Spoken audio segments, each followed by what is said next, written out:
Selamat malam, nama saya Baptista Farhanidya Sutomo dari kelas 91. Kali ini saya akan menjelaskan tentang pembangkit listrik tenaga air atau PLTA. Hampir setiap hari manusia menggunakan tenaga listrik untuk memenuhi kebutuhan sehari-hari. Tidak hanya penerangan, listrik juga digunakan untuk beragam keperluan seperti mengolah data, menghasilkan suara, dan lain sebagainya. Adapun energi yang biasa digunakan sehari-hari berasal dari listrik yang dihasilkan oleh beragam metode, salah satunya pembangkit listrik tenaga air atau PLTA. Di Indonesia sendiri, pembangkit listrik tenaga air memanfaatkan dari bendungan yang sengaja dibuat untuk menghasilkan listrik.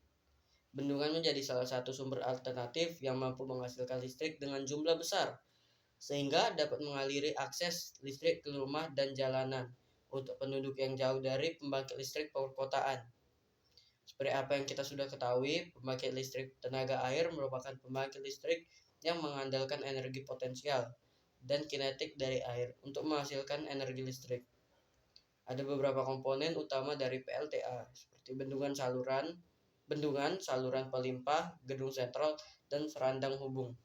Meski begitu, pembangkit listrik tenaga air tidak hanya terbatas pada air dari sebuah bendungan, namun juga meliputi pembangkit listrik yang menggunakan tenaga air dalam bentuk seperti tenaga ombak. Ada beberapa kelebihan dari pembangkit listrik tenaga air dibanding tenaga listrik lainnya, seperti mampu menyesuaikan dengan beban yang dibutuhkan, ramah lingkungan, dan tidak menyebabkan polusi. Cara kerja PLTA ini pada dasarnya untuk mengubah energi air menjadi energi listrik. Air menjadi sarana potensial yang bisa digunakan untuk menggerakkan turbin, lalu air yang ada di bendungan akan turun ke dalam lubang untuk memutar turbin. Perputaran turbin tersebut akan menghasilkan energi mekanik yang dikonversi melalui generator menjadi energi listrik.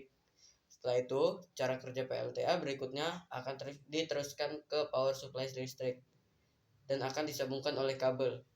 Umumnya, kabel tersebut dibentangkan dan ditahan oleh sutet, lalu dibagi ke daerah dan diteruskan ke rumah penduduk. Selain itu, air yang sudah melewati turbin akan disalurkan ke sungai agar bisa dimanfaatkan oleh warga sekitar untuk sumber kehidupan. Terima kasih.